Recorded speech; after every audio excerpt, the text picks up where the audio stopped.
Turma, antes de dar sequência à nossa aula, né, sobre a ditadura militar no Brasil, quero deixar aqui para vocês um recado muito importante. Quarta-feira eu irei postar um vídeo, né, dando sequência ao capítulo número 10, tá? Os anos de chumbo no Brasil, que se refere à ditadura militar, tá? Mas na quinta-feira eu não irei passar as atividades como eu costumo passar. Na quinta-feira eu irei postar uma pequena atividade. Será um teste com 10 questões de marcar no valor total de 2 pontos. Já falei para vocês, toda unidade é assim. A avaliação 5 pontos e 5 pontos de atividades extras que eu envio, né, do decorrer das aulas. E eu vou dividir essa avaliação em duas partes. Vamos fazer a primeira no valor de 2 pontos, com 10 questões. E mais tarde, posteriormente, nós vamos fazer uma prova com mais 10 questões no valor de 3 pontos, tá? Então, vocês vão poder consultar o livro, vai poder consultar os vídeos. Qualquer dúvida é só entrar em contato comigo pelo Instagram HistóriaEG, por e-mail, que eu posso esclarecer qualquer dúvida que vocês têm, tá? Outra coisa muito importante, eu mandei uma mensagem pedindo que vocês enviassem para mim seus e-mails para que eu possa enviar para vocês alguns materiais extras, né, sobre a ditadura militar. E me parece que até o dia que eu olhei só o Daniel tinha enviado. Então, por favor, me envie seus e-mails para que eu possa enviar esse material para vocês, que é um material muito grande e eu não estou conseguindo anexar na plataforma. Tá bom? Então vamos lá. O teste será apenas do capítulo 9, Populismo no Brasil. E vamos dar sequência ao nosso estudo aqui do capítulo 10, que servirá para a prova. Beleza? Então, em relação à ditadura militar, para muitos estudiosos, gente, Médici foi assim o governo mais repressor de todos os governos militares que teve no Brasil. Porque aumentou muito assim a censura aos órgãos os órgãos de repressão, né? Pegou pesado naquela época. Era uma perseguição muito grande para todo tipo de intelectual, né? Então, assim, um fato que marcou o governo de Médici foi o chamado milagre econômico, né? Erroneamente chamado de milagre econômico, tá, gente? Porque a gente tem que desconstruir essa imagem, porque para que um milagre econômico desse aconteça, que exista, é necessário ter uma justa distribuição de renda. E nesse caso aí não teve, tá? Não teve uma inclusão social, não aconteceu nada em relação ao pobre, somente a classe média foi favorecida, tá bom? Então, assim, nesse período, assim, grande parte da população brasileira vivia em condição miserável, né? E, e assim, Médici utilizava assim de artifícios para desviar toda essa atenção, né? E a gestão Médici era complicada, né? Era juros, era inflação, era, sabe, era complicado. Se você for comparar com administrações militares anteriores, você vai ver que ele utilizava muito assim de uma política propagandista muito semelhante à que o fascismo utilizava, ao que o nazismo utilizava quando chegamos a estudar isso na primeira unidade, tá? Então, assim, ele costumava utilizar dessas frases de efeito, né, como assim, o Brasil ame-o ou deixe-o, ou então o Brasil para frente, ou então assim, ninguém segura esse país. E ele utilizava muito da seleção brasileira, que foi campeão em 1970, para que ele pudesse desviar o foco realmente das torturas que estavam acontecendo no governo dele, tá? Então, Costa e Silva é afastado por uma grave doença. Aí, mais uma vez, assume um outro militar, né? O Médici. Então, Emílio Garrastazu Médici, ele era visto como linha dura, tá? Ele, como eu já falei, ele foi assim o presidente militar mais sanguinário, mais violento que o Brasil já teve, né? Dessa história do Brasil. E foi assim um período marcado por perseguições, mortes, tortura de opositores, né? Aumento da censura, assim as pessoas estavam impedindo assim cada vez mais assim a ocorrência de qualquer tipo de manifestação pública, manifestação artística. Então o Brasil mergulhava assim de fato num período assim de exceção, tá bom? E durante seu governo, a propaganda assim e o sentimento nacionalista, né, patriótico assim foram muito explorados, né? Eu já falei desses slogans para vocês, né? E assim era sentido assim de que tentasse assim colocar no seio assim do brasileiro, no meio ali do Brasil, é, esse sentimento assim para que o povo brasileiro reafirmasse seu amor pela pátria, né? E assim esquecer ou simplesmente não perceber, né, os crimes políticos, né, que eram cometidos pelo regime militar no governo de Médici, né? Então assim a busca por essa alienação da população brasileira era fundamental assim, né, para a implementação de políticas repressoras, né? E dentre no meio assim dessas ações para distrair o povo, né, destacava o quê? A redução de preços dos ingressos dos jogos no Brasil. Ele utilizou muito da seleção brasileira. Pra você ter ideia, o governo chegou a intervir na seleção brasileira. O treinador da seleção era João Saldanha e ele não quis convocar o centroavante do Atlético Mineiro, que era conhecido como Dario Peito de Aço, Dadá Beija-Flor, que diz que ele subia, né, quando ele subia para cabecear uma bola, ele chegava a parar no ar, então ele ficou conhecido como Dadá Beija-Flor. E ele simplesmente tirou o técnico da seleção brasileira, ele destituiu. E na época ele convocou Zagallo. Aí Zagallo convocou Dario para a Copa, tá bom? Você tem ideia de como é que esses militares interviam, né, em tudo. E assim, a criação da música para frente Brasil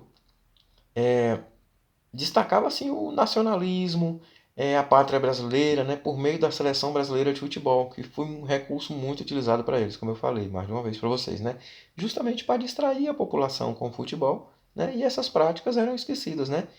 E aí Médici continuava né, a distorcer tudo o que acontecia no Brasil, tá? Também assim houve interferência na cultura, muita, né? O AI-5 está aí. E eles incentivaram um movimento musical chamado Jovem Guarda, que quem estava à frente era Roberto Carlos e Erasmo Carlos, né? Porque eles falavam que afastava os jovens brasileiros dos artistas que protestavam. Olha só, né? Artistas aí como Chico Buarque, Gilberto Gil, Caetano, Geraldo Vandré e outros que eu já mostrei para vocês, né? E inclusive eu tenho muito material para enviar para vocês. Então, a maioria dos movimentos de resistência urbanos e rurais, né, foram atacados e destruídos, né, justamente durante o governo Médici, né? Só a guerrilha do Araguaia que resistiu e foi destruída lá em 1975 já no governo de Ernesto Geisel, né? E assim líderes assim como Carlos Marighella, como Carlos Lamarca, né, eles foram assassinados, assim como muitas lideranças, né, dos vários movimentos, né, de guerrilha.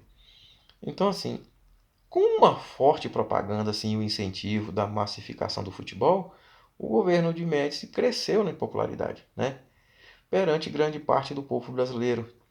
As ações assim repressivas que eles cometiam durante esse período, né, foram ofuscadas justamente porque em 1970 o Brasil ganhou o tricampeonato de futebol com Pelé, com Garrincha, né, e companhia, e isso acabou ofuscando ali, né, muita coisa de ruim que acontecia aqui, né? Então assim, Médici ao mesmo tempo assim por intermédio assim de ser o ministro da Fazenda, que era aquela figuraça, né, que era o Delfim Neto, para não falar outra coisa, iniciou assim uma fase que ficou conhecida como milagre econômico, que foi um período entre 69 e 73, né, em que a economia brasileira cresceu devido ao aumento assim da linha de crédito, né? E o controle de preços. Já falei para vocês no início, né, do último vídeo. E assim, a partir assim de uma grande organização interministerial, né? O PIB chegou a crescer 11%, né? A inflação foi reduzida, o poder de consumo assim da classe média se fortaleceu, né? E assim, e acabava assim por gerar uma aceitação assim de Médici, né, gente? Então, assim, aproveitando o sucesso assim desse plano econômico de Delfim Neto, Médici tentou assim elaborar algumas ações que demonstrassem assim esse crescimento econômico, buscando empréstimo de capital externo, né? Só que quando você toma dinheiro emprestado a juros, gente, empréstimo você tem que pagar o juro. O que aconteceu? Um grande aumento da dívida externa. A dívida externa do Brasil já chegava nessa época a 10 bilhões de dólares. E aí Médici, tentando assim demonstrar todo esse crescimento, ele construiu né, no governo dele começou a construção da ponte Rio-Niterói e da rodovia Transamazônica. A Rio-Niterói, gente, que inclusive foi um absurdo o desvio de dinheiro, sabe? O que os militares desviaram de dinheiro dali, superfaturou a obra, foi um absurdo. O incentivo, olha só, o incentivo à entrada de recursos e o fluxo de capital estrangeiro, favorecendo quem? As multinacionais, principalmente os Estados Unidos, né? Se está entrando capital estrangeiro aqui, os Estados Unidos está é a política que eles queriam. E ele criou vários setores da sociedade. Por exemplo, ele criou o INCRA, que cuida da reforma agrária. Ele criou o PIS, que é o Programa de Integração Social, e ele criou um órgão que chamava-se Mobral, que é o Movimento Brasileiro de Alfabetização, né? Que as pessoas utilizavam na época para poder serem alfabetizadas. Bom, gente, eu falei aqui de Carlos Lamarca e Carlos Marighella. Lamarca era conhecido como Capitão Lamarca, tá? Ele foi um dos maiores opositores do regime militar. Ele organizou uma guerrilha que ele foi conhecida como Vanguarda Popular Revolucionária, né? Inclusive, ele liderou um sequestro de um embaixador suíço aqui no Brasil, né, para que pudesse trocar por 70 presos políticos. E Marighella era um político aqui, guerrilheiro, nascido aqui na Bahia, né, em 1911, e ele tinha ideias comunistas, né, e sendo assim, e ele era um dos grandes opositores ao regime militar no Brasil, tá? E os dois foram mortos justamente por esse governo, esse governo, né, terrível de Médici, tá? Então assim, vamos voltar lá para o chamado milagre econômico. Inicialmente, eu falei que ele teve um crescimento, mas ele não tinha como se sustentar, porque ele é um programa, ele não era consistente e ele assim, ele não tinha uma justa distribuição de renda, né? Então aquele falso poder de consumo ali, é, utilizado por Messi, só atingia a classe média, né? Aquelas classes mais pobres continuavam com dificuldade financeira, ela não tinha acesso a direitos básicos, gente. Não tinha acesso à educação, não tinha acesso à saúde, não tinha acesso à habitação, né? Então, assim, aos poucos o milagre econômico ele fracassou, né? Muito em função dos grandes empréstimos que eram contraídos junto ao FMI e aos Estados Unidos. FMI, gente, é o Fundo Monetário Internacional, tá? Quando esses homens chegavam aqui no Brasil, depois da década de 80, parece que estavam chegando os grandes astros assim, do futebol, do rock. Era um absurdo. O Brasil parava para acompanhar esse povo, né? Então, assim, essas altas dívidas contraídas aumentou muito a inflação. A inflação já chegou a quase 35%. A crise econômica tomou conta do Brasil. A dívida pública aumentou demais. A saúde entrou num caos. A educação, mesmo com esse Mobral, que era um movimento para a alfabetização, tinha altos índices de inadimplência, né? Então foi um negócio seríssimo. E aí sai Médici e entra mais um general, Ernesto Geisel, que ficou de 74 a 79. E Geisel era mais moderador, né? Já teve um governo um pouco diferente. Foi aí que começou assim, uma abertura já no Brasil, tá? Então, assim, após a abertura assim após assim dois governos militares, né, de linha dura, Ele foi assim um candidato, né, o partido pela Arena, e ele disputou justamente contra Ulisses Guimarães, que é uma pessoa fantástica no Brasil, um líder fantástico que lutou aqui pelas eleições diretas já, né? Foi Ulisses que esteve à frente dessa Constituição brasileira aí de 1988, a qual nós estamos seguindo. Infelizmente ele, né, foi dado como morto com o helicóptero que ele estava. O helicóptero caiu no mar e nunca foi achado o corpo, tá? Inclusive, Brasília tem um salão muito grande lá que leva o nome dele em homenagem a esse grande político, tá? Então, vamos lá. Embora assim ele fosse considerado assim moderado, né? Seu regime ainda era militar, né, gente? E ele então, também recorreu a muita censura, né? Perseguição, tortura, assassinato de pessoas que eram acusadas, né, de serem subversivas, que eu já falei para vocês. Então, ou seja, assim, ele se colocava, né, do mesmo jeito, né, diante dessas práticas militares absurdas, né? E já falei para vocês, a guerrilha do Araguaia foi atacada, destruída no seu governo em 75, né? Então, assim, no plano econômico, o Brasil se encontrava assim, em grandes dificuldades, né? Embora o PIB brasileiro tenha crescido 11%, né, como é ali no famoso milagre econômico, que nunca vingou, as dívidas que eram recorrentes de vários empréstimos, né, ao capital externo, principalmente ao FMI, né, geraram assim grandes inflações. Então assim, o milagre econômico só foi bom para a classe média, né? Não vingou, né? E aí veio uma crise seríssima do petróleo em 1973, né? Atingiu em cheio o Brasil, porque o Brasil era dependente do petróleo externo, né? E ele necessitava, além de petróleo, ele necessitava de capital externo para sobreviver, tá? 1976, no governo de Geisel, foi criada uma lei chamada Lei Falcão. Essa lei proibia a organização de campanhas eleitorais por meio de veículos de comunicação. Olha só. Além disso, em 77, Geisel também lançou o Pacote de Abril, né, que era uma série assim, de medidas que começou a limitar as ações do próprio governo e estabeleceu decretos-leis, né? Então assim, ele ampliou o mandato de presidente de 5 para 6 anos. Geisel também determinou assim que um terço dos senadores, né, cerca de 33, 34%, eles fossem escolhidos de forma indireta pelas assembleias estaduais. Hum? Então, assim, essas medidas começou assim a colaborar, né, para uma desarticulação de oposição ao seu próprio governo, né? E estava evidenciando o que? Uma reabertura, como ele mesmo diz, política lenta e gradual e segura no Brasil, tá? E aí, em 1979, entra o último governador, ou o último presidente, né?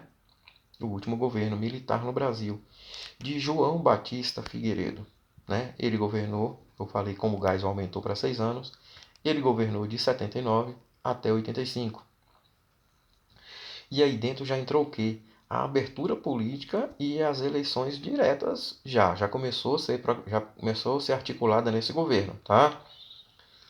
Então assim, era uma clara tentativa assim de reabrir a política, né, no Brasil, principalmente por pressão dos Estados Unidos. Estados Unidos, gente, tudo é do interesse dele, né? Enquanto for do interesse dele, ele pressiona de uma maneira ou de outra. E eles defendiam novamente assim um mercado aberto, né, baseado na liberdade econômica e política. Então, as ditaduras assim na América Latina, elas cumpriram aquele papel que os Estados Unidos queriam, que era de impedir o quê? Que os soviéticos e o comunismo entrassem aqui na América, tá? Só que já a partir dos anos 80, a própria União Soviética começou sua abertura política através do seu presidente na época, que era Mikhail Gorbachev, né? Então, se a própria União Soviética está fazendo essa abertura, não tem sentido continuar com essa política aqui na América, né? E aí, particularmente, o Brasil deveria né, seguir esse caminho também de abertura. Então, assim, seguindo essa linha assim, de raciocínio, Figueiredo criou a lei de anistia em junho ali de 79, né? era uma lei de anistia a quem havia sido caçado, a quem tinha ido embora do Brasil, que teve que fugir do Brasil, tá? Então, só que era uma anistia parcial.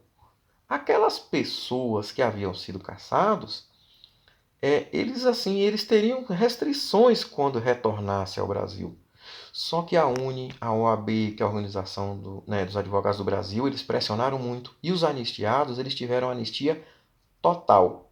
Tá? Então quando eles chegaram aqui, eles já poderiam votar, eles poderiam ser votados, eles poderiam participar, né, de diversas atividades políticas. Tá bom, gente?